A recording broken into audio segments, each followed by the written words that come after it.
दुलाराय बाथौ गौथुम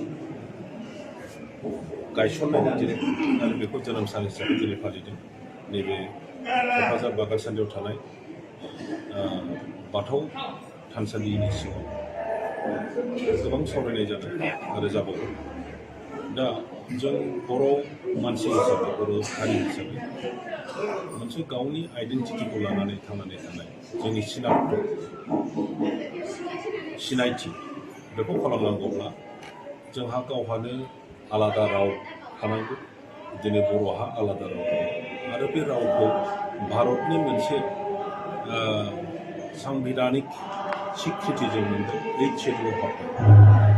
जोंहा गावहानो थुनलाइ दङ आरो बे थुनलाइया लासै दावखोयै दिनै इउनिभार्सिटियाव MA PhD दुलाराय बाथौ गौथुम गायसननायनि दिनै आरो बेखौ जोनोम सान हिसाबै दिनै फालिदों। नैबे क'क्राझार बागानसालियाव थानाय बाथौ थानसालिनि सिङाव गोबां सावरायनाय जादों आरो जाबावगोन। दा जों बर' मानसि हिसाबै बर' हारि हिसाबै मोनसे गावनि आइडेन्टिटिखौ लानानै थांनानै थानाय जोंनि सिनायथि बेखौ खालामनांगौब्ला जोंहा गावहानो आलादा राव थानांगौ। दिनै बर'हा आलादा राव दङ आरो बे रावखौ भारतनि मोनसे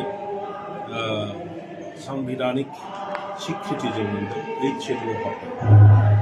जोंहा गावहानो थुनलाइ दङ आरो बे थुनलाइया लासै दावखोयै दिनै इउनिभार्सिटियाव MA PhD